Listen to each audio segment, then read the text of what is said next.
Welcome to the era of isolationism, unilateralism, populism, and nationalism. Because Donald J. Trump has been elected as the 47th President of United States of America. इसके हवाले से आज हम बात करेंगे कि जो डोनाल्ड जे ट्रम्प के पहले 4 साल थे दे वर वेरी अनप्रिडिक्टेबल और अगले जो आने वाले 4 साल हैं वो भी अनप्रिडिक्टेबल होंगे क्योंकि उनकी जो पॉलिसी रही है वो आइसोलेशनिस्ट किस्म की रही है। इसके अलावा उनकी जो पॉलिसी रही है वो यूनिलैटरल किस्म की पॉलिसी रही है, नेशनलिस्ट किस्म की पॉलिसी रही है, because he is the populist leader. पहले डिस्कस कर लेते हैं कि ये यूनिलैटरलिज्म होती क्या है। उससे पहले आपको यह समझना जरूरी है कि व्हाट इज मल्टीलैटरलिज्म। मल्टीलैटरलिज्म ये होती है कि आप इंगेजमेंट के ऊपर बिलीव करते हो, आप अलाइज बनाते हो, आप कॉपरेशन के ऊपर बिलीव करते हो, आप इस चीज के ऊपर यकीन रखते हो कि issues like climate change, issues like nuclear weapons, issues like artificial intelligence का कंट्रोल, इन सारे इश्यूज के ऊपर कोलैबोरेशन जरूरी है। मल्टीलैटरलिज्म की जो अप्रोच है, it is the only way if you want to eradicate the extremism, terrorism threats from the globe. So इस हवाले से जो मल्टीलैटरलिज्म की अप्रोच है वो जरूरी है, जबकि कुछ लोग यूनिलैटरल अप्रोच के साथ जाते हैं। Leaders like Bush, leaders like Donald J Trump जो बिलीव नहीं करते, वो बिलीव करते हैं कि यूनिलैटरल अप्रोच जो है उसके तहत रियासत को रन करना चाहिए, जैसे कि डोनाल्ड ट्रंप ने अपने फर्स्ट टेन्योर में किया। मल्टीलैटरलिज्म का फिनोमेना अबेंडन किया और P5+1 न्यूक्लियर डील रिवोक कर दी, यानी ईरान के साथ जो multilateral engagement, multilateral agreement was signed by the Obama administration and that agreement was revoked by the Donald J Trump, कि उसने कहा मैं यूनिलैटरल वे में चीजों को देखूंगा, मैं देखूंगा कि अगर मेरा इंटरेस्ट बेहतर है, अगर मेरे इंटरेस्ट को आप सर्व कर रहे हो तब तो ठीक है, अदरवाइज मेरी तरफ से अल्लाह हाफिज। So this is what we called unilateralism. और ट्रम्प जो है वो बिलीव करता है आइसोलेशनिज्म के ऊपर, और आइसोलेशनिज्म यही होती है कि वो मल्टीलैटरलिज्म को बिल्कुल अबेंडन कर देता है, अपनी रियासत को आइसोलेट करके रखता है, नॉन इंटरवेंशन के प्रिंसिपल के ऊपर बिलीव करता है। इसके अलावा ट्रम्प बिलीव करता है नेशनलिज्म के ऊपर, यानी कि America first approach. America first approach जो है इसके तहत ट्रम्प ने ट्रेड वॉर इनिशिएट की। इसी अप्रोच के तहत अमेरिका ने अपनी ही आइडियोलॉजी को अबेंडन कर दिया, जिस आइडियोलॉजी को आप ग्लोबलाइजेशन कहते हो, जिस आइडियोलॉजी को आप फ्री मार्केट इकोनॉमी का कॉन्सेप्ट कहते हो, जो कि डोनाल्ड जे ट्रम्प के फोर फादर्स यानी कि अमेरिकन फोर फादर्स ने जो कॉन्सेप्ट दिया था फ्री मार्केट इकोनॉमी का, कैपिटलिज्म का, उसी को अबेंडन कर दिया, क्योंकि डोनाल्ड जे ट्रम्प का ये कहना था कि ये आइडियोलॉजी जो है फेवरेबल नहीं है अमेरिका के लिए। सो अब दोबारा री इलेक्ट हुए हैं डोनाल्ड जे ट्रम्प। सो इस चीज को डिस्कस करते हैं कि उनका जो री इलेक्शन है वो बेसिकली किस हद तक अनप्रिडिक्टेबिलिटी जो है वो लेकर आएगा दुनिया के लिए, बिकॉज दुनिया जो है डिफरेंट तरह के क्राइसिस के साथ डील कर रही है। रशिया यूक्रेन वॉर का क्राइसिस इंपॉर्टेंट है, मिडिल ईस्ट का क्राइसिस इंपॉर्टेंट है। सो देखते हैं कि जो 4 more years ऑफ अनप्रिडिक्टेबिलिटी है उसको आप किस तरीके से देख सकते हो। पहले हम रिएक्शंस देख लेते हैं, अलाइज का क्या रिएक्शन है, मैक्सिको का, यूरोपियन कंट्रीज का, ऑल्दो ये अमेरिका के अलाइज हैं। टैरिफ वॉर इनके साथ जो है इन्होंने शुरू कर ली थी डोनाल्ड जे ट्रम्प ने। इसी के साथ साथ एक और जो इशू इंपॉर्टेंट है यूरोपियन कंट्रीज के लिए वो नेटो का इशू इंपॉर्टेंट है, क्योंकि रशिया यूक्रेन वॉर चल रही है और during the first tenure Donald Trump ने यह डिमांड किया था कि 2% जो डिफेंस बजट है वो सारी नेटो कंट्रीज जो हैं उस हवाले से पे करें।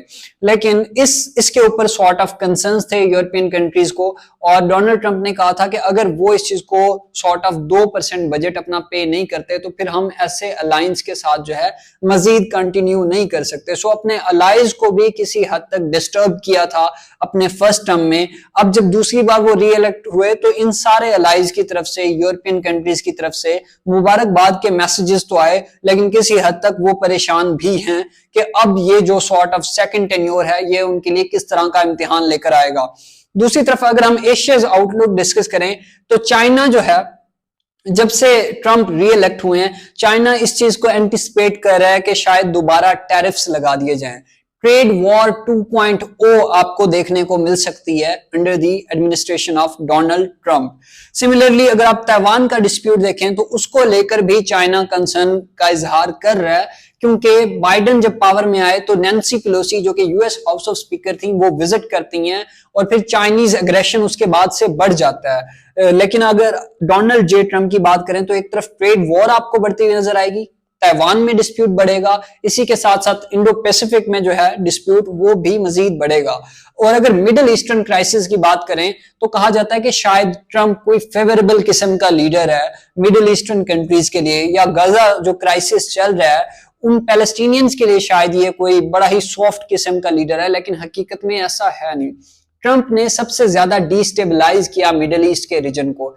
ट्रंप ने पहले क्या किया, इजराइल को खुश करने के लिए ईरान के साथ टेंशन मजीद एस्केलेट की। जैसे मैंने बताया P5+1 न्यूक्लियर डील ना सिर्फ कैंसिल की बल्कि इस हद तक जो है एग्रेशन बढ़ा दिया कि जनरल सुलेमानी को असैसिनेट किया। और वो जो असैसिनेशन का सिलसिला था उस टाइम जो सबसे बड़ी डिबेट थी वो यही थी कि शायद world is moving towards an other big war, world war 3 की मैं बात कर रहा हूं। सो इस हद तक डिस्टेबलाइज कर दिया था ट्रंप ने मिडिल ईस्ट के रीजन को। उसके साथ साथ अगर आपको ये वहमो गुमान है कि वो कोई मुसलमानों के लिए दर्द दिल रखने वाला इंसान है तो ये वहमो गुमान आपका बिल्कुल गलत है, क्योंकि ट्रंप वाज द पर्सन जिसने प्रेशराइज करके जो sort of middle eastern countries थी उनको इकोनॉमिक इंसेंटिव्स देके सॉफ्ट पावर के थ्रू, जिसको आप कैरेट डिप्लोमेसी कहते हो, उसके तहत अब्राहम अकॉर्ड साइन कराया। And according to that accord 5 Muslim countries recognized Israel, और उन्होंने जो डिप्लोमेटिक टाइज थे इजराइल के साथ वो नॉर्मलाइज कर दिए और सॉर्ट ऑफ डिस्टेबलाइज कर दिया ट्रंप ने रीजन को। इंतहाई प्रो इजराइल किस्म का लीडर है डोनाल्ड जे ट्रंप। इवन जब इस बार क्राइसिस आता है, 7 अक्टूबर का अटैक होता है, तो ट्रंप की तरफ से एक स्टेटमेंट आती है कि अगर मैं पावर में होता तो शायद इस तरह का अटैक होता ही ना। और जब ह्यूमैनिटेरियन ग्राउंड्स के ऊपर जो बाइडेन एडमिनिस्ट्रेशन है वो सॉर्ट ऑफ कन्विंस करती थी जो इजराइल के लीडर हैं बेंजामिन नेतन्याहू को कि ह्यूमैनिटेरियन कंसर्न्स हैं, यहाँ पे फूड जाने दिया जाए या फिर full fledged invasion, ground invasion ना की जाए। इसके ऊपर एक बुक है वॉर, वुड्सवर्ड ने रिसेंटली एक किताब लिखी है, उसमें सॉर्ट ऑफ एक हेटेड डिबेट जो है उसने डिस्कस किया है कि किस तरीके से जो बाइडेन जो है he was trying to convince Netanyahu कि ह्यूमैनिटेरियन ग्राउंड्स के ऊपर आपको ये अटैक नहीं करना चाहिए, सिविलियन कैजुअल्टीज वहां पे नहीं होनी चाहिए। लेकिन ट्रंप इन सारी चीजों के ऊपर बिल्कुल भी गौर नहीं करता। ट्रंप कहता है, उसने रिसेंटली एक बयान भी दिया कि मैं जो है नेतन्याहू को कहूंगा कि आप जाओ फुल फ्लेज इन्विजन करो और हमास को एलिमिनेट कर दो। सो शायद चांसेस ये हैं कि एलिमिनेट जो करने की एफर्ट है हमास को वो मजीद बढ़ेगी, बिकॉज अगर आपके जहन में ये कंसर्न भी चल रहा है कि अरब वर्ल्ड जो है वो शायद कोई फेवरेबल है या फिर वो हमास की सपोर्ट में खड़ा हो जाएगा। जो किंग ऑफ जॉर्डन है अब्दुल्ला, उनके साथ मीटिंग होती है एक, और उस मीटिंग के तहत क्या होता है, उस मीटिंग में किंग ऑफ जो जॉर्डन है अब्दुल्ला, वो कहते हैं कि आप एलिमिनेट कर दो हमास को, ठीक है। और ये मीटिंग एंथनी ब्लिंकन के साथ की जाती है। तो वहां पे जो अरब वर्ल्ड है उनका सॉर्ट ऑफ स्टांस इस तरह का है। सो ट्रंप के आने से जो रीजन है वो मजीद डिस्टेबलाइज होगा। और अगर इंटरनल डायनामिक्स आप डिस्कस करना चाह रहे हैं तो उसमें जो इमिग्रेशन है, जो मैस डिपोर्टेशंस का अमल है, वो ट्रंप आके लॉन्च करेगा, क्योंकि उसकी सॉर्ट ऑफ जो कैंपेन थी, उसमें जो मैनिफेस्टो था, मंशूर था, उसमें उसने वाजे कहा था कि मैंने डिपोर्टेशन करनी है, मैंने लोगों को डिपोर्ट करना है। इसी के साथ साथ आपको जब से डोनाल्ड जे ट्रंप की जीत हुई है इलेक्शंस में, उसके बाद आपको अथॉरिटेरियन इंथुजियाज्म जो है नजर आ रही है, यानी कि लीडर्स लाइक विक्टर ऑर्बन या फिर leaders like Narendra Modi, leaders like Benjamin Netanyahu, they are very happy because उनको लगता है कि अब उनकी तरह की आइडियोलॉजी वाला शख्स जो है एक सुपर पावर कंट्री को लीड करेगा। सो इस हवाले से आपको एक अथॉरिटेरियन इंथुजियाज्म भी नजर आ रही है। और इस बार जो ट्रंप की एडमिनिस्ट्रेशन है उसमें जो रेडिकल एलिमेंट्स हैं वो काफी हद तक ज्यादा हैं। Let's talk about JD Vance. ये कौन है? ये अमेरिका का वाइस प्रेसिडेंट है। जो डोनाल्ड जे ट्रम्प जो है वाइस सॉर्ट ऑफ प्रेसिडेंट है, तो ये वाइस प्रेसिडेंट होगा और ये बिल्कुल ट्रम्प की तरह का लीडर है।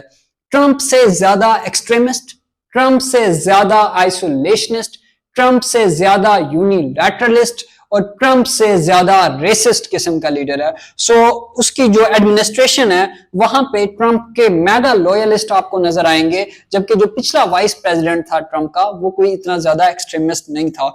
सो इस हवाले से अगर हम बात करें तो शायद दुनिया में मजीद पोलराइजेशन बढ़ेगी और ये जो कॉन्फ्लिक्ट्स हैं, चाहे आप रशिया यूक्रेन कॉन्फ्लिक्ट की बात करो तो वो शायद आपको पुतिन की टर्म्स के अकॉर्डिंग जो है सॉल्व होता हुआ नजर आएगा, ना कि ज़ेलेंस्की की टर्म्स के अकॉर्डिंग। सो ये थी हमारी आज की वीडियो। आपसे मुलाकात होगी अगली वीडियो।